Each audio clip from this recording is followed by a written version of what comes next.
Hello students, I'm your science teacher. As you know, your post-midterm exams are going to start in a few days.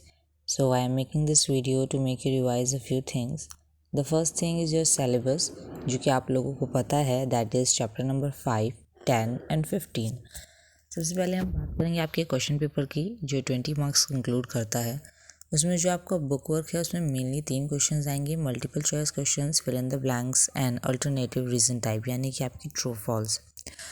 उसके बाद जो आपके analogy type questions हैं, matching हैं और keywords हैं, ये आपके फिल इन द ब्लैंक्स और मल्टीपल चॉइस क्वेश्चंस में ही इंक्लूडेड है। जैसा कि आपको क्लास में भी बताया गया था कि आप उनकी तैयारी इतनी अच्छी तरीके से करेंगे कि आप उसे फिल इन द ब्लैंक्स और मल्टीपल चॉइस क्वेश्चन में ही फिल कर सकें।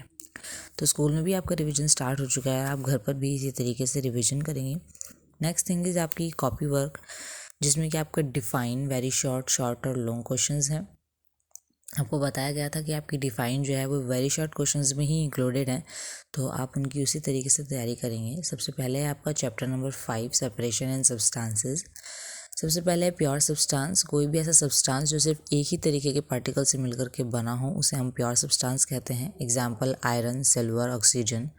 मिक्सचर, दो या दो से ज़्यादा प्योर सब्सटेंस से मिलकर बनाया गया एक ऐसा मिक्सचर जो इस तरीके से मिलाया गया है कि वो अपनी इंडिविजुअल प्रॉपर्टीज़ को रिटेन करता है। Example sugar solution. Next is evaporation, the process of conversion of a liquid into its vapour state, यानी कि जो लिक्विड से भाप में बदल जाए उसे इवापोरेशन कहते हैं। ऐसे ही कंडेंसेशन है जो लिक्विड से वेपर स्टेट में बदल जाता है। तो ये दोनों अपोजिट डेफिनेशंस है जिसे आप बहुत अच्छी तरीके से लर्न करेंगे। नेक्स्ट इज़ आपका कीवर्ड, जो कि मैंने अभी बताया कि आपके एमसीक्यूज़ में और फिल इन द ब्लैंक्स में ही बन करके आएगा, तो आप उनकी उसी तरीके से अच्छे से तैयारी करेंगे। तो 5 आपके कीवर्ड्स हैं इस चैप्टर में, आप उनकी उसी तरीके से तैयारी करेंगे। Next is very short question. पहला क्वेश्चन है कि आप सॉल्ट को सी वाटर से कैसे अलग करेंगे, तो evaporation. Second question is iron object को आप लोग वेस्टेज से कैसे अलग करते हैं, तो आप आंसर लिखेंगे मैग्नेटिक सेपरेशन। थर्ड क्वेश्चन है आप सॉल्यूशन से क्या समझते हैं, तो एक ऐसा होमोजेनियस मिक्सचर जो दो या दो से ज़्यादा सब्सटेंस से मिलकर बना हो। होमोजेनियस मतलब जो इवनली अपने अंदर सब चीज़ों को मिला ले। फोर्थ क्वेश्चन इज एक ऐसी प्रोसेस का नाम बताइए जिससे कि जो क्लियर फ्लूइड है, साफ फ्लूइड है, वो एक बर्तन से दूसरे बर्तन में पहुंचा दिया जाए, जिसका आंसर है डिकेंटेशन। और नेक्स्ट क्वेश्चन है name the properties in which winnowing is based, यानी कि विनोइंग किस पे आधारित है। तो जो विनोइंग है वो difference in weight of particle, यानी कि पदार्थ यानी कि पार्टिकल्स जो हैं उनके वेट का जो डिफरेंस होता है, अंतर होता है, उनके ऊपर बेस्ड रहती है। तो इस तरीके से आप मतलब समझ के उनका आंसर लिखेंगे। नेक्स्ट है what is the basis of using sieving as a method of separation. तो हम सेपरेशन के लिए सीविंग क्यों यूज़ करते हैं, क्योंकि वो साइज़ ऑफ पार्टिकल यानी कि पार्टिकल्स के साइज़ में डिफरेंस हमें बता देती है। Next is right the name of 2 types of solution, तो वो है saturated, unsaturated. Next is sugar, water और ऑयल को हम कैसे अलग करेंगे, तो सेपरेशन, इवापोरेशन और कंडेंसेशन द्वारा। नेक्स्ट कोई ऐसा फैक्टर बताइए जिस पे कि इवापोरेशन निर्भर करती है, तो वो है टेम्परेचर। फिर है रेसिड्यू से आप क्या समझते हैं, तो रेसिड्यू का मतलब एक ऐसा इनसॉल्युबल पार्टिकल जो कि फ़िल्टर करने के बाद हमारे पास बच जाता है। अगला है आपका शॉर्ट क्वेश्चन। पहला शॉर्ट क्वेश्चन है सैचुरेटेड और अनसैचुरेटेड सॉल्यूशन में क्या डिफरेंस होता है। तो सैचुरेटेड सॉल्यूशन एक ऐसा सॉल्यूशन है जिसमें और ज़्यादा सॉल्यूट हम नहीं मिला सकते हैं फिक्स टेम्परेचर पे। अनसैचुरेटेड सॉल्यूशन हमारा होता है एक ऐसा सॉल्यूशन जिसमें हम फिक्स टेम्परेचर पे और ज़्यादा सॉल्यूट मिला सकते हैं। तो ये जो क्वेश्चन है आपको इसका डिफरेंस लिखना है, ठीक है। ज़्यादा स्लाइट डिफरेंस है, बिल्कुल थोड़ा सा, फिक्स टेम्परेचर में ज़्यादा सॉल्यूट और कम सॉल्यूट मिलाने की बात है। सेकेंड क्वेश्चन इज़ आपको दिए गए बहुत सारे सब्सटेंसेस है, इसमें आपको बताना है कि कौन से प्योर सब्सटेंस है और कौन से मिक्सचर है। जैसे कि प्योर सब्सटेंस है आपका वाटर, सॉल्ट, गोल्ड, शुगर, और मिक्सचर है आपके air, sea water, fruit and juice. तो इसी तरीके से जो भी आपको सब्सटेंसेस दिए जाएंगे आपको उनमें से डिफरेंशिएट करना है। लास्ट क्वेश्चन इज़ फिल्ट्रेशन क्या होता है, और आपको इसे रेसिड्यू और फिल्ट्रेट के रिस्पेक्ट में बताना है। तो जो फिल्ट्रेशन है वो एक ऐसा मेथड है जिससे कि आप इनसॉल्युबल सॉलिड पार्टिकल्स को, यानी कि जो पार्टिकल्स नहीं घुलते हैं, उन्हें लिक्विड से अलग कर सकते हैं।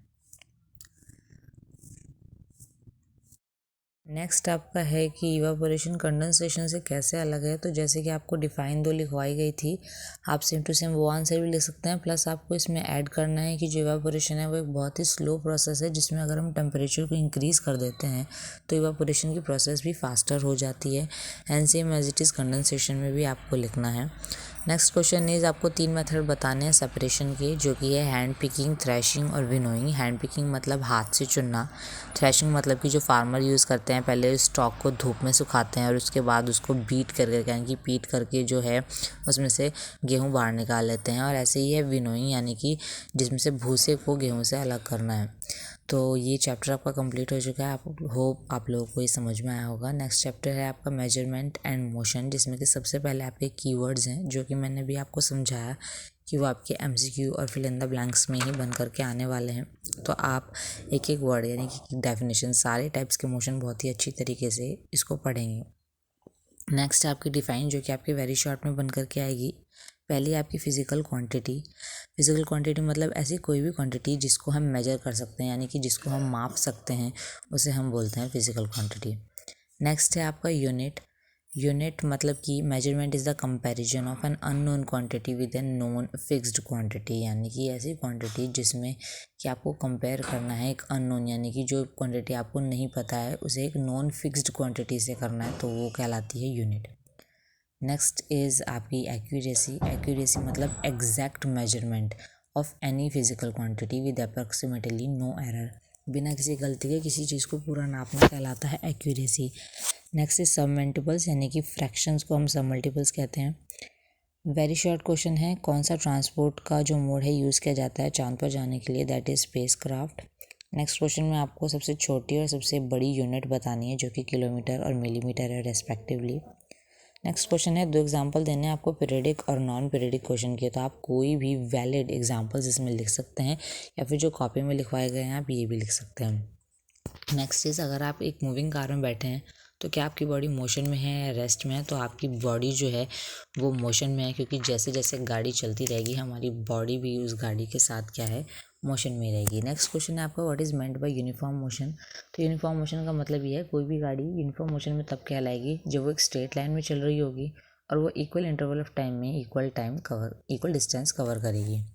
नेक्स्ट क्वेश्चन है, एक ऐसा करेक्ट इंस्ट्रूमेंट बताइए जो कि मेजरमेंट के लिए यूज़ किया जाता है थिक रिस्ट के लिए, यानी कि आपकी कलाई के लिए, तो वो है मेजरमेंट टेप। फिर नेक्स्ट है पैरेलैक्स एरर। पैरेलैक्स एरर होता है एक ऐसा एरर जो कि हमारी आँख की गलती की वजह से, यानी कि हम देखने में गलती कर दें और हमारी मेजरमेंट जो है वो गलत हो जाए, तो उसे हम पैरेलैक्स एरर कहते हैं। Next is, why is it essential to have a standard system of units, यानी कि हमें ऐसा ही यूनिट्स ही क्यों चाहिए। तो हमें ऐसा यूनिट चाहिए एक्यूरेट मेजरमेंट के लिए, क्योंकि अगर हम एक्यूरेट मेजरमेंट यानी कि मेजरमेंट टेप इंच टेप नहीं लेंगे तो हमारी मेजरमेंट गलत हो जाएगी। नेक्स्ट क्वेश्चन है कि why is it often necessary to use multiples and sub multiples of a standard unit. तो इसका आंसर है, जो मल्टीपल्स हैं वो बड़ी क्वांटिटीज़ को यूज़ करने के लिए नापने के लिए यूज़ किए जाते हैं, और सब मल्टीपल्स जो हैं वो छोटी क्वांटिटीज़ को नापने के लिए यूज़ किए जाते हैं।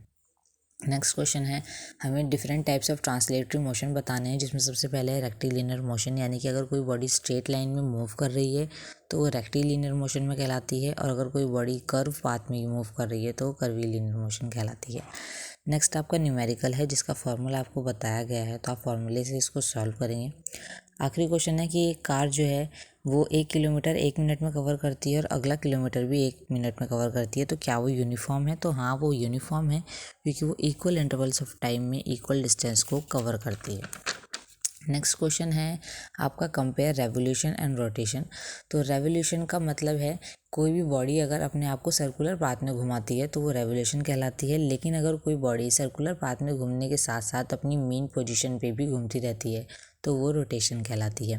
नेक्स्ट क्वेश्चन है रैंडम मोशन। रैंडम मोशन का मतलब है जब कोई बॉडी विदाउट डायरेक्शन मूव करती है किसी भी दिशा में, तो हम उसे रैंडम मोशन कहते हैं, जैसे कि मोशन ऑफ एन एंट।